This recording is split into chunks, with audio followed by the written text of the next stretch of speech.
Welcome to I Said What I Said. I'm Brad Wakai. That's Tyson Gentry. Ladies and gentlemen, the NFL season is over. The Philadelphia Eagles are the Super Bowl champs for the second time in franchise history as they completely dominate the Chiefs. We're going to take our victory lap because we were right. We'll show you exactly where we were right here pretty soon. We're going to talk about this game, talk about Jalen Hurts, talk about Nick Sirianni, talk about this defense, and then, of course, what does this mean for the Kansas City Chiefs? Patrick Mahomes, yada, yada. So we'll got you covered on this front. But Tyson, how are you feeling, my brother? Oh, I feel good, man. But we were telling people it's been 10 years in a row of close and competitive Super Bowls. This isn't the way that they go historically, and it might not be the way this one goes. I believe it was somebody on the show, and not me, who mentioned that this might be a Tampa Bay Buccaneers repeat. And all of a sudden it was, I can't believe you just said that. Well, Brad, it was worse. It was worse. It was Seahawks-Broncos in that first one when the Seahawks won that championship. I mean, this was belt to ass. This was complete domination. And Tyson everybody's like, who could have seen this coming? I'm like, oh, my goodness. Well, folks, you know what we do here when we're right? We take our victory lap. That's what we're going to do here. I told you so. And we're not just going to come in here and say, oh, we were right. We got receipts, ladies and gentlemen. How about this? We released this before the game even kicked off. I'm taking the Philadelphia Eagles to win this football game and to hoist their second Lombardi trophy.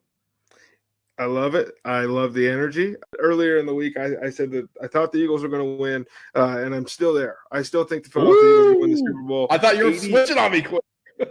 I'm going to pick my favorite team to win the Super Bowl. But I also just think position for position, like you said, they are better. Folks, come on. This was simple. Tyson and I ran through this. Offensive line, check. Eagles. Defensive line, check. Eagles. Running back, Eagles. Weapons, Eagles.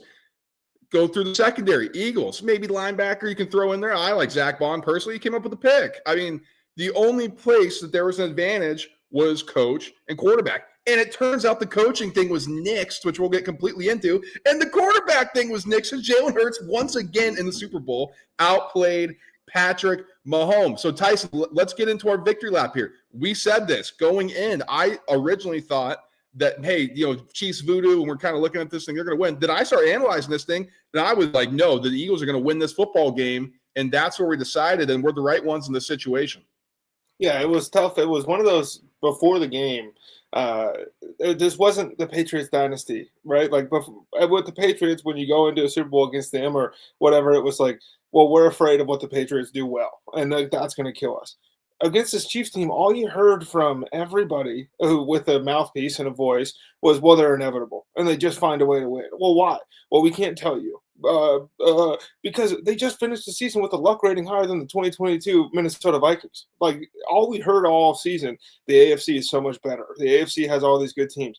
The Philadelphia Eagles walked in to the bank in Baltimore and beat the shit out of the Baltimore Ravens. They kicked the shit out of the Cincinnati Bengals. They beat them by 20. The Bengals' other 7 losses came by a combined 29 points. They beat the Steelers. They beat everybody that was put in front of them, and they capped it off. You can tell me it was 40-22. This game was 40-6 before starters got pulled in the Super Bowl against the best team from the AFC. So all we heard was the Chiefs are inevitable because they beat Josh Allen and because they beat Lamar Jackson and all these other guys throughout the regular season.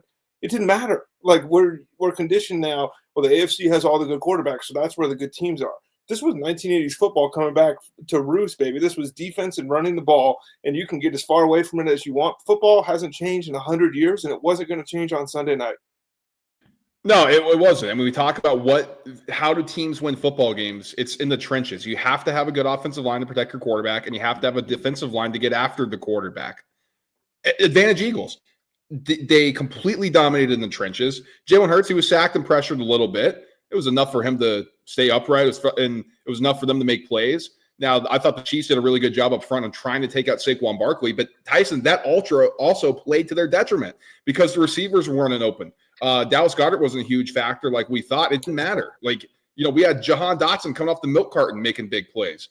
A.J. Brown, Devontae Smith winning their one-on-one matchups. And then, you sell out to take out Saquon Barkley. Good for you.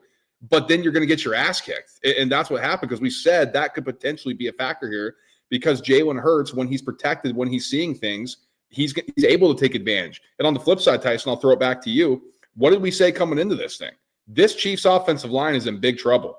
And this ain't the sod father. The guy should be in prison for what he did to that field in Arizona, whatever the case may be.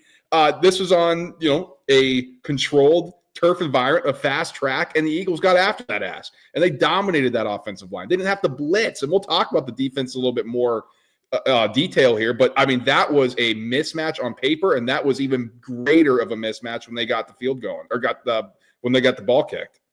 All the Eagles fans heard, and look, this is going to be Eagle-centric, so if you don't like it, we apologize. But this is it's a little bit A.J. Brown said you can't go back and change the past, but you can make it even. And boy, did they make it even, because we've been sitting here, us and every other Eagles fan in the world, going, I don't know, if that game's on a different field in 2022, Philadelphia wins. And everyone said, you're crazy.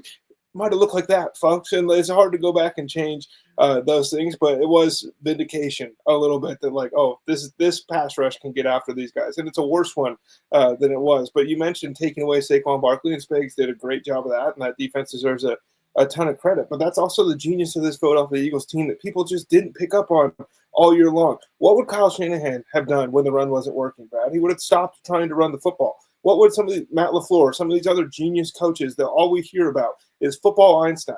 And then when stuff gets close and it gets to nut cutting time, and it's just dropped back because this doesn't work. They kept running the ball up the middle for 2-3 yards a pop, and it made the Chiefs have to defend it over and over and over again. And all of a sudden, Devontae Smith is dominating his one-on-one. A.J. Brown didn't lose a rep for the entire evening. Dallas Goedert didn't go off. He could have. He was open quite a bit. Jalen Hurts got to pick and choose where he was going. And then when they did bring that pressure, Brad, it looked an awful lot like that 2022 Super Bowl where Jalen Hurts said, I have the answers to the test. You bring it here, I roll out this way. He now owns the first and second rushing records for a quarterback in the Super Bowl, and both of it is against Steve Spagnuolo, and all we heard for 2 weeks was that he wasn't going to be able to handle it. 3-1 against this defense. Yeah, I mean, it was impressive. And Tyson, I'm going to do a big picture thought here because you know how I like to think about things like this. And I think this is a good time as any because you said it off the top. All we heard, Chiefs are going to win. They're inevitable because, we don't really know, but they have Patrick Mahomes.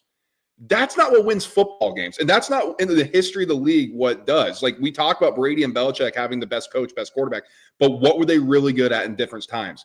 Situational pass rush, really good on the back end. Sometimes you had better weapons than the other team they were facing. Like, there were things that their front office and their roster builders built so that they could get to that point. The Chiefs for the past few years have just been running on voodoo. And I do think Brett Veach has done a good job. I think last year was really the strength of their defense that carried them. So I'll point to that. Tyson, this victory by the Eagles is a win for football. It's a win for front offices. It's a win for fan bases. And I'm not talking the ref thing or whatever, or we don't want the Chiefs to win.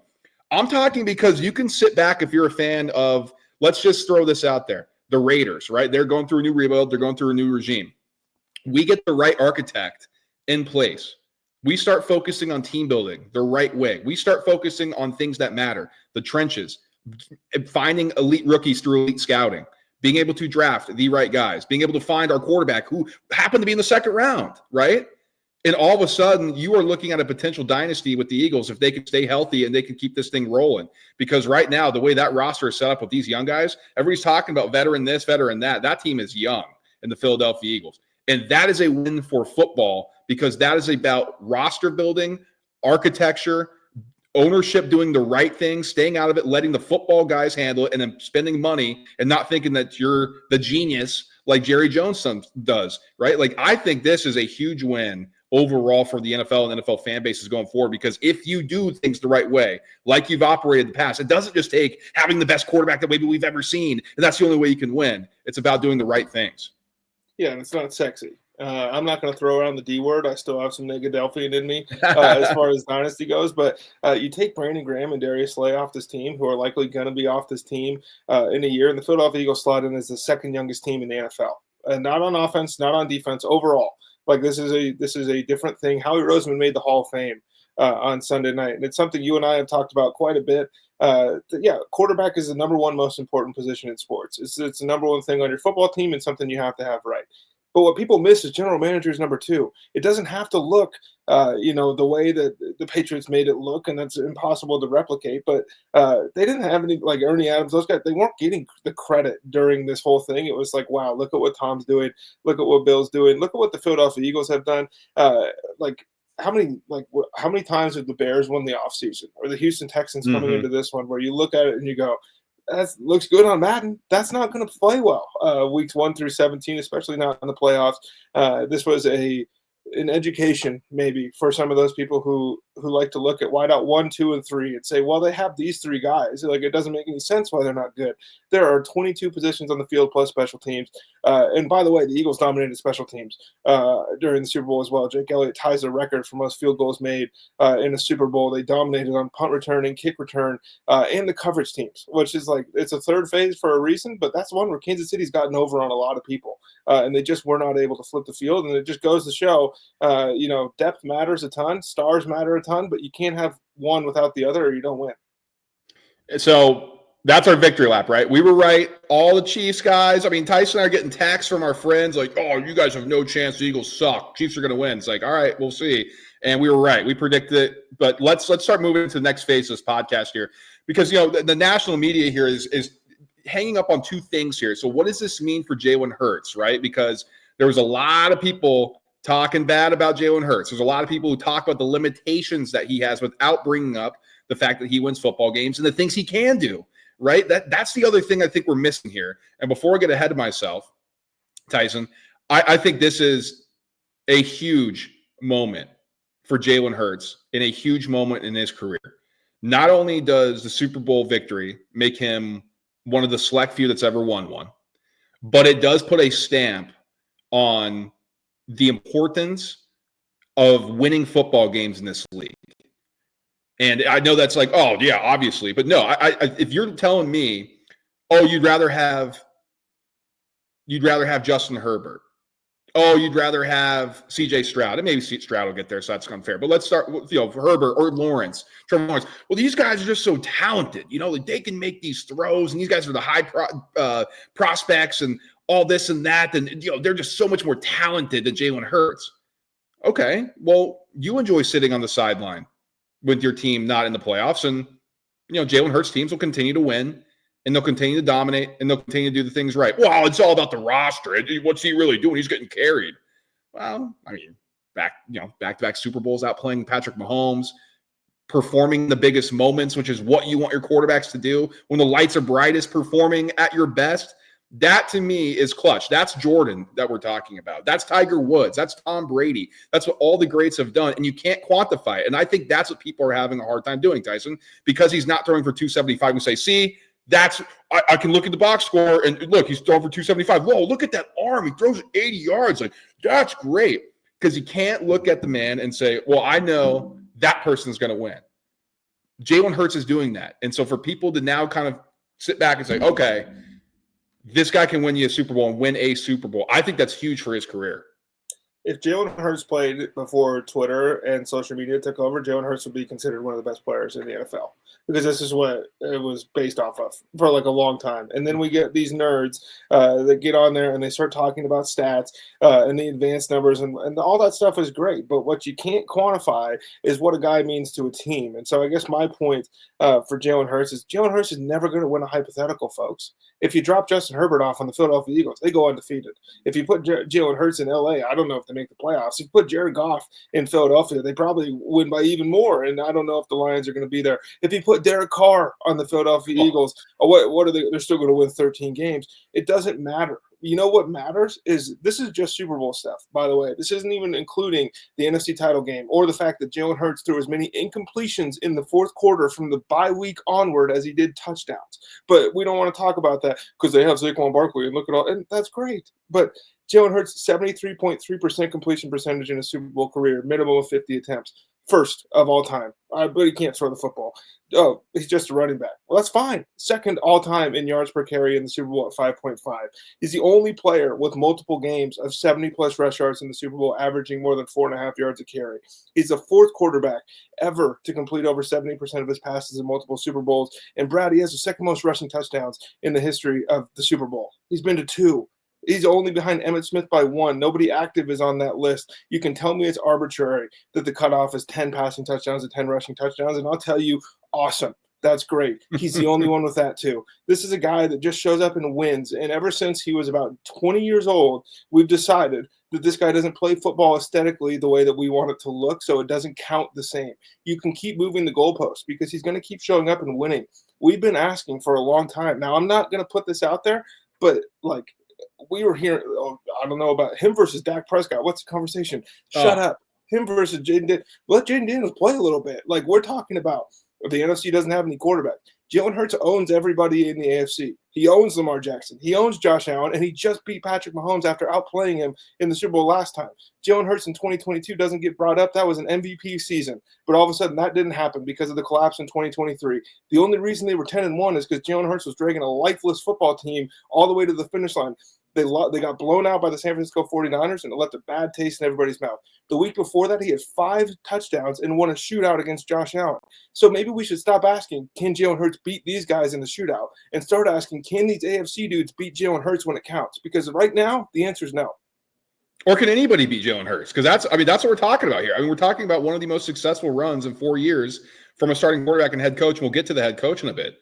And like you said, yeah, the Eagles are fortunate they have a really good GM. You know who else was? The 49ers with Joe Montana. The Cowboys when they were at their heyday, when Jimmy Johnson was running things. How about the Steel Curtain, if we want to go all the way back? How about all those blue chippers they had? Every single team who wins in this league has good players. It's not a secret. So you can't discredit that. Patrick Mahomes. Guys, you guys are talking about Travis Kelce being the best tight end of all time, like the talking heads. Oh, Chris Jones. I mean, he might as well be Aaron Donald. That's what people are saying. What, now all of a sudden, like it's bad when Jalen Carter's really good, or that Lane Johnson's one of the best right tackles of all time? Oh, Saquon Barkley, really good running backs in here? Like what? We're going to discredit the Cowboys and Troy Aikman's career because Emmitt Smith was there, or anything that happened beforehand. I know Brady did it when it wasn't a huge running game, Tyson, but they still were effective. Like it's crazy. Like you said, the goalposts are always moving for this guy. And at some point, people are going to have to admit, hey, it's okay to just win football games if you're the quarterback, and especially when you can meet the moment like he's proven he can do. And if you want to disqualify him for skill position players, that's fine. But I don't want to hear about Jamar Chase and T. Higgins for Joe Burrow. I don't want to hear about Cooper Kupp and Puka Nacua for Matthew Stafford. I don't want to hear about Tyreek Hill and Jalen Waddle for Tua, because all of these guys get tons of excuses. And yes, their teams are worse. That's part of the game. But you can't sit here and say, well, I don't know, because Jared Goff has a Monroe St. He has a crazy offense and everything like that. And all we're talking about is, well, maybe Goff can win the big one. But we've seen this guy play his best in the biggest moments where we've seen everybody else come up short. There are 2 quarterbacks in the NFL right now under 35 years old that have won a Super Bowl. That's Patrick Mahomes and Joe Burrow. Okay? That's a full stop sentence. That doesn't, like, Joe Burrow beat Patrick Mahomes in the AFC title game. He didn't bring it home. And I love Joe Burrow. But we can't keep doing this with some of these guys. I'm not saying I'd take Jalen Hurts over Joe Burrow. I would. But you can't have the conversation of, is Jalen Hurts top 10 when he's more credentialed than everybody else on the freaking list when it comes to winning football games. And I think that's the conversation. It's like, where do we slot him in here, right? Is it the talent? Are we analyzing talent or analyzing what we do on the football field? Because if we want to talk about, who's accomplished things and who hasn't, Mahomes won. I think you can make the argument if you want to go Josh Allen or Lamar Jackson. We got an MVP couple for Lamar. Josh Allen, I think, has won and been greater in the playoffs. He's been closer to getting to the ultimate game. That's a little, qualifying because they haven't done it. And then Joe Burrow has been to a Super Bowl. Matthew Stafford has a Super Bowl. And then Jalen Hurts has a Super Bowl. Nobody else is close to that. Like C.J. Stroud, maybe. He regressed this year. Justin Herbert, okay, let's pump the brakes on that. We can actually win something in this league. Trevor Lawrence, forget about it. Jaden Daniels, God, the guy just won. He had a good rookie season. Same thing happened with Stroud last year. Can we wait? Can we see a little bit? Go through the list. Who are you taking? Those are your guys. Those are the 6. And if you want to tell me, oh, well, this guy's more talented, take the talent. We've seen a bunch of talent. We've seen Jeff George. We've seen Jamarcus Russell. We've seen Ryan Leaf. We've seen all these guys. But do you know who we talk about and remember at the end of the day? It's the people who frickin' win Super Bowls. It's the people who win. Brady, Montana, Manning, Favre, Rodgers, John Elway, Steve Young, Troy Aikman, Terry Bradshaw. Those are the winners. We don't think about, the guys who are talented. I mean, Dan Marino's a freaking afterthought now. Guy who might have been the most talented quarterback of all time. You should have won more, right? And it's hard to win in this league. That's why you can't discredit Jalen Hurts for winning in this league. It's crazy. It's just backwards. We've never discussed quarterbacks that way. We've never discussed sports that way. But for some reason, it doesn't count for this guy. It is mind-boggling. But Tyson, I will say, I'm encouraged by, and maybe it's annoying, some of the walking back, but it's necessary. And that's a part of evolution here. And I think it's good that people are starting to come around on Hurts. Oh, and it'll flare up again as soon as he puts up 25 points against Cleveland Browns next year, and it goes, see, I told you that he sucks. That's why I started off by saying Jalen Hurts doesn't win hypotheticals. Football games aren't played hypothetically. They're played between the lines. And you mentioned Aaron Rodgers, and look, this is my new favorite stat of all time. I'm going to repeat it until I'm dead. Jalen Hurts is 26 years old, and he's won the NFC more times than Aaron Rodgers. He just tied him in Super Bowls. Let's move to Nick Sirianni. I mean, big day for Nick, man. So this guy came in on the hot seat. What does he even do? Well, that's what everybody wants to know, and I'll tell you what he does, because if you ever – so here's the problem, Tyson. I'm going to derail myself here, because that's a point that I want to get to. Everybody's talking about, well, he doesn't run the offense, he doesn't run the defense. What does he do? Meanwhile, John Harbaugh, similar. Jim Harbaugh, CEO. Mike Tomlin, CEO. Bill Belichick. Well, he's involved in the defense, but he wasn't running the defense. Nick Sirianni involved in the offense, not running it. It's the same freaking argument that all these great coaches that you guys have and you love, and that's what they do. But Nick Sirianni doesn't get the benefit of the doubt, right? Here's what Nick Sirianni does. He's a leader. People and the players love him, and he motivates. It fell apart last year. That is a blip on the radar compared to what this guy has done since he's arrived in Philadelphia. He's been to the playoffs 4 times. He's been to the Super Bowl twice. He's had a winning record every single season, and he's freaking got a Super Bowl championship now. I mean, what more do you want from your coach? Like, you can tell me, oh, well, I like this coach because he's smart. You can have your LaFleur. You can have your Shanahan. Shanahan's a really good football coach. Hasn't got it done on the big stage, right? Sirianni's got a counted roster. How about those Niners teams? They were loaded. And so you can take your guys. Well, if you take this guy, another hypothetical, right? Well, if you put this coach in there, would it be better? Maybe. I don't know. But here's what I know. The players are connected. That is the most connected locker room we've seen in Philadelphia in a long time, probably more than 2017 team, although that might be a stretch because that team was really close. But this locker room is super close. That is on coaching. Tyson, this game, everybody coming in. The biggest mismatch is Andy Reid versus Nick Sirianni. Well, one team was ready to play, the Eagles. One team was not, the Chiefs. That is coaching. If you want Nick Sirianni to do something, it's getting your guys ready to play. It's preparing in the Super Bowl. It's preparing them for that week. And the Eagles are ready to go, and the Chiefs weren't. Yeah, never tell me Dan Campbell's a better coach than him. Never tell me Kevin O'Connell's a better coach than him. You can keep all of these other guys because you just named off all those stats that Nick Sirianni's done. That's in 4 years. The 4 playoff appearances is in 4 years. The 2 Super Bowls is in the 4 years. If he goes 500 for the next 15 years, you know what we'll call him, Brad? Mike Tomlin. That's the era that this guy is in. Like it sounds hyperbolic and stuff. In the first 5 seasons of a coach's career to go to 2 championships and win one, it's Nick Sirianni, Mike Tomlin, and Joe Gibbs. To do it in 4 years, the list shrinks to just Nick Sirianni. This is special stuff that this guy is doing. And again, he's not going to get much credit for it, but what was he wearing today or yesterday at the press conference? AJ Brown's high school jersey.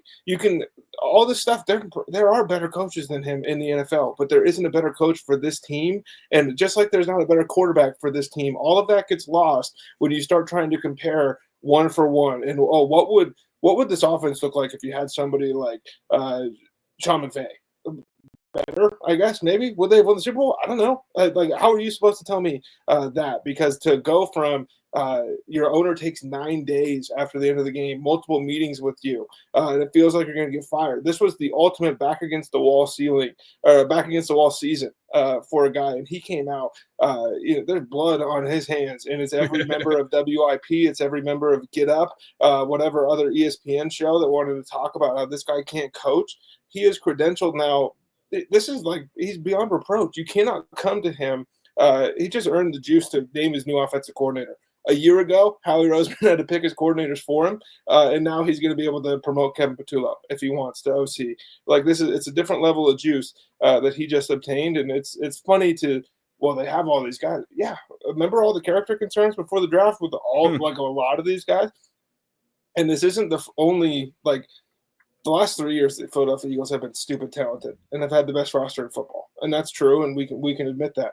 He doesn't get any credit for the 2021 season when it was Jalen Hurts and nobody knows if he can throw the football. People don't think he can play. Devontae Smith as a rookie is your number one wide receiver. It's not close. Your defense is ancient. All of these things. It's a 5-win team that like Doug Peterson just got kicked out of the door for, and he takes him to the playoffs. He adjusts from I'm passing the ball every play to okay, let's run it. In 2022, much more pass heavy. 2023, bad decisions. Promotes Brian Johnson and hires Sean Desai and Matt Patricia. He's not the only coach in the world that can make bad decisions. He is the only coach we've ever seen that went from the doorstep of being fired to winning the Super Bowl, going 14-3, and it was 40-6. They scored 55 points in the NFC title game. You want to peak at the right time? What the do you call that? Yeah, I mean, it was impressive how they managed that entire season, Tyson. How many times we talk about this offense, there's more to gain, build, and they did that, and this was perfectly paced. They were peaking at the right time. They all had their mindset on one singular goal. It's winning the Super Bowl. They accomplished that, and they did that in resounding fashion. I mean, they dominated. And, the Rams had a shot to win it at the end. That happens in football, right? Like, let's not act like and I heard a bunch of these blowhards, and I'm not going to say much. Well, Sirianni might get fired if the Rams win. Maybe. I don't know, but they didn't. And, the old saying, yeah, if my aunt had balls, she'd be my uncle, right? If. Like, that's just the way things goes, man. Matt Stafford didn't make the throw. Okay, the Eagles won the Super Bowl. So we're talking in reality here. And Nick Sirianni is now a Super Bowl winner. You have to face that fact. So you were wrong on Nick Sirianni because he can win the Super Bowl. Now, people are going to say, well, is this sustainable? Well, then you're moving the goalpost again. You said he would never win. This won't work. No, Sirianni's an idiot. Sirianni doesn't do anything for this team. They'll never win the Super Bowl with him in charge. Well, he just did. So that should silence him for now. I think the whole thing with the fans, they better – and I hope they keep booing him, right? Because clearly something works with the doubting Jalen, doubting Nick. And this is Philadelphia. And if you aren't quite sure or familiar with the culture of Philadelphia, it takes a special person to coach and play there. And they have the makeup. Like Sirianni and Jalen have that makeup. And I think they love the pressure. And it's a great relationship with the fans because when everything goes right, you're the king. When everything goes bad, you are the worst. You are terrorist number one, right? And it was that for a little bit. And to withstand that pressure, I think is commendable. And especially, Tyson, when there is pressure within your own building. Like, it's one thing to be Teflon Don and it's like, the owner doesn't care. You're good. But Jeffrey Lurie listens to what's going on. He doesn't want his fan base to get upset. Now, I think he's a non-meddler, but he loves being Mr. Uncle Jeff, right? Oh, no, we love Grandpa Uncle Jeff, man. Like, he's the cool owner. He's sweet. And, when you're like, what the hell, we hate this coach, he's like, maybe we have to go in a different direction. I commend him for not just being reactionary. Tyson, we said this. Nick Sirianni should not be fired. It was a bad stretch. Every coach in the history of football has bad stretches. And what do you do? If you're Nick, you bounce back and you win the Super Bowl. It's impressive. That's awesome. Let's get into the defense, Tyson, because I think we should talk about Vic Fangio, talk about this defense. And I do think, welcome to the hall, brother. Vic Fangio, just incredible. And there's a lot to break down, a lot to unpack here, so I'm going to throw it to you. Yeah, I mean, this was an ass-kicking. Like, in the Philadelphia Eagles, they just ran quarters. Like, all week or lead up to this game, it was, well, what are they going to do? Because if Fangio doesn't blitz, and if you don't blitz, you're not going to get pressure on Patrick Mahomes. And if you don't get pressure on Patrick Mahomes, he's going to eat you alive. And Vic heard all of it, took it all in, and said, I don't even think I need to rush 4. Like, some of these cases, I only need 3 down. This defensive line just put together the most dominant game maybe that I've ever seen, and I'm sure there are more dominant games probably throughout the history of football at some point. But for that stage against that coach and that quarterback to do what they did, it was absolutely insane. And now it's easy to sit back here and go, well, they're up 34-0 at one point, so everything was gravy. The Philadelphia Eagles come out. There's a offensive pass interference call on A.J. Brown. They have to punt the football. Patrick Mahomes gets the ball. He gets the ball at halftime. If the Chiefs go down and score here, all of a sudden you're in a hole against the preeminent winner of this generation, and it's really hard to climb out of that. And we haven't seen many people do it. That defense just put the screws to him. The very first possession, Patrick Mahomes, it literally looked like the 2021 Super Bowl whatever Super Bowl was against the Bucs. The first possession, running for his life, makes an ill-advised throw that likely probably should have been intercepted. Jalen Hurts throws a pick, later in the game, and it didn't matter because his Philadelphia Eagles defensive line got after him at one point right before the Cooper DeJean pick six. That possession went sack, interception, return for a touchdown. You will never find something better than that. And all of the Philadelphia Eagles did was be true to themselves. Bradley blitzed 0 times. This was something they were told you cannot do against Andy Reid because he's going to have 12 new plays for the Super Bowl and all of these motions. And they passed everything off beautifully. And it was run by kids, man. Like Jalen Carter he's younger than us. Milton Williams is younger than us. Cooper DeJean is younger than us. Quinyon Mitchell is younger than us. Zach Bond, I think, is younger than. Like, this defense was awesome. And you look around and you go, they're all 26. It's crazy, and that's the thing we're talking about. And Tyson doesn't want to say the D word. I'm not proclaiming there will be. Like, me. I mean, geez, after Kansas City won their second Super Bowl, it's like, well, we should pump the brakes a little bit on the dynasty talk. I don't even like throwing that around, So, but I'm just saying, like, what's set up here, we could be looking at something where there's a core in place that you can accomplish something like that. Now, it is football and not basketball, so it's much tougher.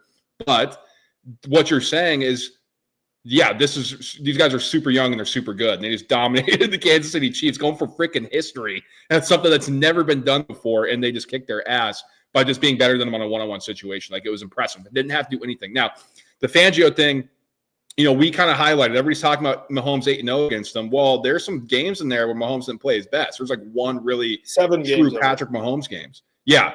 And this game plan where Tyson, everybody's talking about he's got to have some new stuff. He's got to have some new wrinkles. Here's his wrinkle. My guys are better than your guys, and we're going to win. And that's what it was. It wasn't overthinking things. He watched that tape. He grinded that tape and said, here's where I'm going to move my defensive linemen. Here's the sets we're going to get. Because I think he did see, if we just move these guys around on different matchups, because Sweat was coming off the edge on different sides. They had were roaming. The twists up front. They were roaming. I think that was like, here's where I'm going to throw things around, because that's our advantage here. The back end, they can take care of things. Like, you want to throw underneath the Cooper, we'll tackle him. Or to a Worthy, we'll tackle him. And that's what happened early, right? They tried that little jet out to Xavier Worthy. He got tackled 1 yard. I'm like, uh-oh. I think the Chiefs are kind of wondering what's going on here. And that's really what it was. So it was impressive. Tyson, Vic Fangio deserves a ton of credit. He comes in here, completely changes the culture. All we heard, the Dolphins players didn't like him. Well, that's because you're soft down there. This is football. You got to put your helmet through another man. Like, you got to run through another human being if you're going to win at this level, at a high level. If you want to sit on the beach and enjoy your little Mai Tais down in Miami, you do that. This is Philadelphia. We win championships here. That's what we're about. And that's what Vic Fangio brought to this, and it was the final piece of the puzzle that was missing for that mindset in Philadelphia. They know every time they show up to work, this Eagles team, led by Hurts, led by Sirianni, they're going to do what it takes to win the football game and win the Super Bowl eventually. You bring in Fangio, that's the missing piece of the puzzle. Mission accomplished. I think it's a great cherry on top for a well-deserved accolade for him in a career that should be in the Hall of Fame, like you mentioned. Yeah, I mean, at this point, it should be first ballot. And you're inevitably going to hear Josh Sweat is a free agent, and he's going to get a bag. He was a sack short of breaking the Super Bowl record. Milton Williams is a free agent, and he's going to get a bag. And I don't think either one of those guys are going to be back with the Philadelphia Eagles. So then the question is, as far as next season and what they're going to do, how's that going to work? But, Brad, we just saw Nolan Smith just took the biggest – he's the most improved player in football. Moro Ujama is making plays in the Super Bowl. Jalix Hunt, who is a project player from the third round, is hitting the Trent Cole celebration, wearing his number. That brought me to tears, man. Oh, my God. Trotter Jr. is hitting the axe, man, on a special teams play, and then Jalix Hunt is immediately into a sack. So I guess my point is, you can sit here and say, well, I don't know if this defense is going to be as good as next year and all of this stuff, and I don't know if it will either. But the Philadelphia Eagles have shown you, at least through the last 2 seasons, from 2023 to now, this is one of the best groups at developing young players into who they want them to be, and that's terrifying for the rest of the NFL. Anything else you want to touch on this defense before we get into the Chiefs? No, I would just like to shout out Jake Elliott. I mean, I brought it up, but he's maligned throughout the season by us and everybody else, Eagles fans more than anybody. But Jake the Make, and all of a sudden he has a shaky season. I've never seen a kicker go 7 for 4 before. Like every kick he had seemed like it got back that 5 yards, and he just made it. Most of the time even easier, and it was poetic that Jake Elliott hadn't hit a 50-plus yard field goal yet this season, only for a Jordan Mailata false start to knock him back to 50 for him to hit that. So the Eagles could put up a 40-burger against the GOAT, Steve Spagnuolo, and this vaunted Kansas City defense. Oh, yeah, you're right. And Tyson, what did I say on the previous show, too? I got a feeling old Jake Elliott's going to be reliable for the Eagles. What was he? Jake the Shake turned into Jake the Make, baby. That was great. So let's talk about the Chiefs. Everybody's, what does this mean for Mahomes? GOAT conversations over, blah, blah, blah. Okay, let's just pump the brakes on this whole thing. Everybody's being so freaking hyperbolic here. Brady was 3-2 after 5 Super Bowls. Mahomes 3-2. Okay, that's what we want to talk about here. Here's my thing for the Chiefs. And I have next steps on here because I do think we are in a transition period. If you're the Kansas City Chiefs, and Tyson, I was thinking about this today. Mahomes has got basically that lifetime deal. He's going to undergo something that he's never experienced before at the NFL level. At some point, Andy Reid is going to hang it up. And I don't know when it's going to be. He's talked about coming back for next year. So you kind of check that box. Contract. I think he's 25, 26, 26, 27. So 2 years. I don't think he's going to be around to be after 2 years, man. I would be surprised. I'll tell you this.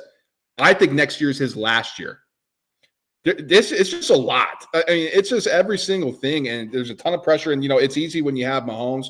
But, Tyson, I think Travis Kelce is done mentally. I mean, physically, I think you could say for the last couple of years, physically his body was there, but he mentally willed himself.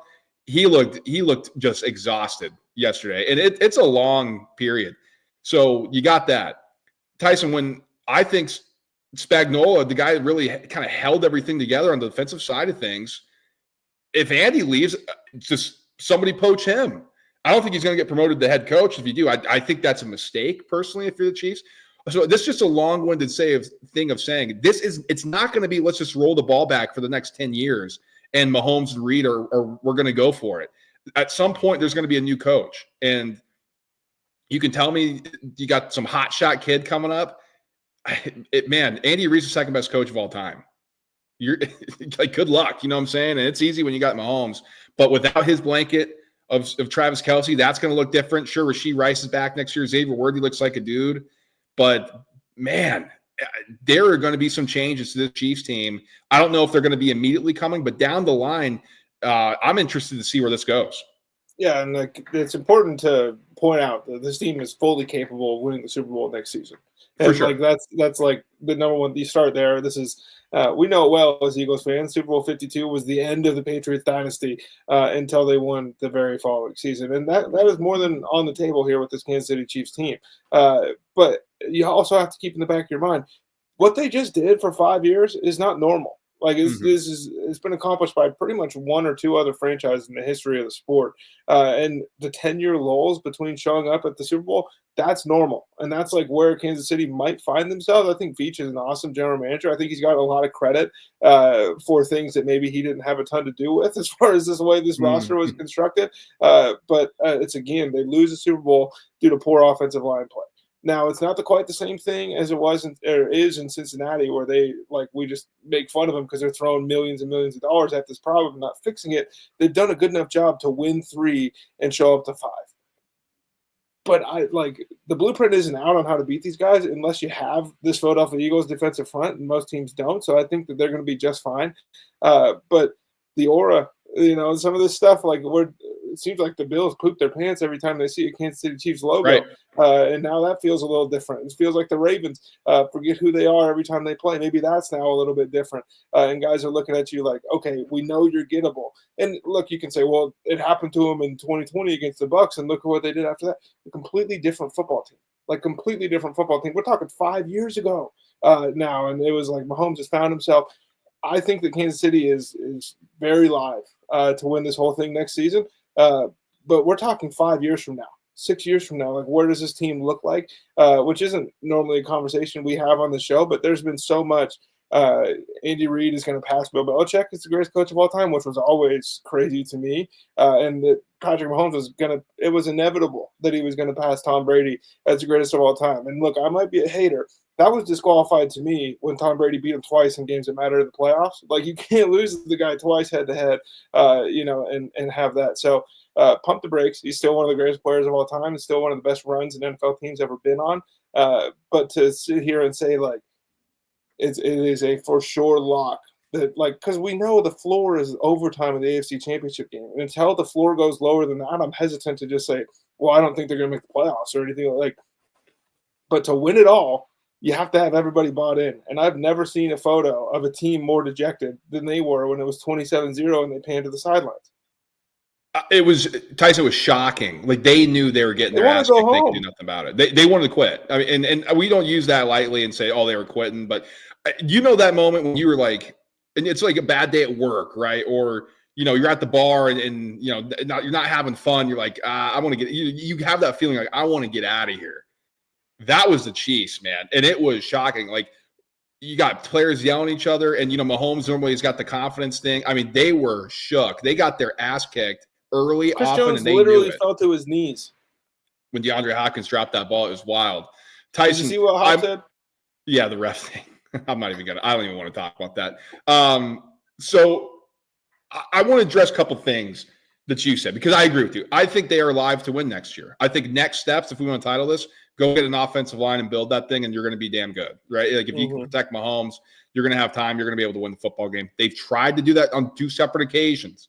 Duct tape didn't work on this one. It worked against the Niners. I think it wouldn't have if Dre Greenlaw didn't get hurt, but that's another story for a different day. And I don't think it would have worked in 2022, 23 against this Eagles team if they played on a real football field and, they're allowed to get pressure on them. I mean, so we're talking about this thing like, oh, they've just been perfect. They have been on the ropes, not even talking about some of the questionable things that have occurred. I mean, like you said, the teams pooping down their pants, some of the interesting referee calls, I don't want to rehash here, but I mean, it hasn't been, they're just kicking everybody's ass. And it's like, oh my God, like, they've gotten to this point and you got to credit them. What happens when that edge, that mental edge that they have had over teams, goes away? Tyson, the Detroit Pistons, when they were beating everybody in the NBA, what was their edge? We're tougher. We're more physical. We know we're going to win the fight. We know we can hit the big shots when it matters. You're going to come in here. You're not going to out-physical us. Well, what happened when the Bulls got tougher? What happened when the Celtics got tougher? Oh, well, what happened to the Pistons? All of a sudden, their aura was gone. They weren't as tough as the Bulls. They couldn't out-physical them. They weren't as good. Now, I'm not saying that the Bills have a better roster or the Bengals, but if they're looking at them and like, oh, wait a minute, like you said, these guys are beatable. We do these one things and we can beat them. I think that completely changes the field. And we've seen NFL is not for long. And it's been a long domination for the Chiefs. That is normal. Like you said, that's not normal. We haven't seen that very often. Things can be crumbled down quick. Now, every time you have Patrick Mahomes, you have that quarterback, you're going to win football games. He's still probably But that division is all of a sudden loaded with coaches. That division all of a sudden is loaded with owners who want to beat the Chiefs. And next thing you know, man, we could be looking at something like it was when it was Seahawks, Niners, Rams when they tried to get good, and the Cardinals when they had Carson Palmer and Kurt Warner. I mean, it's a tough division. So we'll see, right? Like, that's looking way far ahead. But I guess the immediate thing here is, I think they're still going to be really good because they have Mahomes. And if you actually want to be really good and stay on top, you got to get an offensive line. Yeah, and I mean, that's what's lost with the Philadelphia Eagles. This offensive line has been elite for 15 years. Like, it's impossible to do, and it's almost it's beautiful as an Eagles fan, but it's almost a detriment to the fact they've only won 2. They've had the best offensive line for better part of 2 decades in the NFL. It's so many things have to go right for you to win the Super Bowl, and this isn't even counting. The Philadelphia Eagles were abnormally healthy. There was really the Nakobe Dean injury was like the one season ender at least, and the Kansas City Chiefs have had some really good health luck as well. I'm sure San Francisco is looking at themselves going, dang, if we were healthy. Or the Green Bay Packers played the Eagles tough twice. They're probably thinking, dang, if we were healthy. The Los Angeles Rams are thinking, dang, if Kyron Williams could hold on to a football, we might have won the Super Bowl. A lot of things have to go right for you to win, but things are mitigated when you have Andy Reid and you have Pat Mahomes. Sometimes you're going to get pantsed. That's the nature of the beast. That's what happens. Tom Brady never lost a blowout in the Super Bowl, and it made us think like that's what you do if you're one of the greatest of all time. Dude, Peyton Manning got beat by 50. Like it's one of those things. So let's put some closing thoughts on this, Tyson, because this is our favorite Eagles team of all time. We've been texting that, and the 2017 team, it just felt like so strange, right? Like it was like a haze. It was like, no way, they're still doing this. Like it was just fun, and we were getting on before, and we talked about, well, that 2017 Super Bowl, it was like, wow, it was just back and forth. It was exciting, and it was like, oh my God, are they going to be able to do this? This one felt like real expectations. This one felt like we need to win this football game because if they don't, when are they going to do it, right? And they were able to accomplish it. And then for me personally, you see the flag, the Penn State flag, to have Saquon Barkley star, have the best running back season of all time, Jahan Dotson to finally show up in the big moment in the Super Bowl. I just love those guys as a Penn Stater, and for them to win a Super Bowl, them to be just great representations of the university I love was amazing. I love just how connected the team is. That makes me just love sports, and the fact that Nick Sirianni was able to do that. Jalen Hurts being a leader, everybody talking about, how great of a leader he is. All these guys loving each other. Like, this was just amazing. I'm going to the parade because of it. So I will be at the parade, and I don't want to make Tyson jealous, but I want to have him live vicariously through me. I think it's going to be fun. I wasn't able to go to the last one. I was there for the game in Philadelphia in 2017, but this time I'll be able to go to the parade. So, I mean, it's just an incredible season. I'm just so happy that the Eagles are able to do this for everybody in the city, for all the Eagles fans, for Tyson, myself, who rode through this. And man, what a journey it was. I mean, validation, vindication for this era so far of Eagles football. And I won't say the D word, but I will let everyone out there know this wasn't an eviction notice to the Kansas City Chiefs. This was an under new management sign that just got posted on the door of the NFL. Come get it. That's it, man. So that's our last NFL episode of the year. I mean, just what a fantastic ride. Thank you guys so much for Not being the calendar with us. year, brother, because we got the draft coming in a month and a half. Right. So that's putting a bow on the season. With pre-draft stuff, and you know what? Maybe we'll still do the gambling one. I want to do it. We'll see if we can make it work logistically. We're going to take a break. We're going to have some shorts, but it's been a long NFL season. We're going to start getting into draft stuff and basketball stuff. I mean, that's what we got coming on. We'll try to figure out a schedule for you guys, but that's why you got to stay subscribed so don't miss a single thing we got going on. Because we're going to have a little bit spottier of a schedule. We're going to have some different stuff we're doing on YouTube. So smash that subscribe button. Don't miss a thing. And on the way out, hit the like button. If you've been with us for 47 minutes or so, listen to us riff, you smash that like button, man. It helps us. We've grown tremendously. And then, of course, share it with a friend. Share it with an enemy. Enjoy the week. I'm going to enjoy the parade. Going to try to stay safe in Philly. It'll be a good time. But we'll talk to y'all next week. Until then, guys, peace.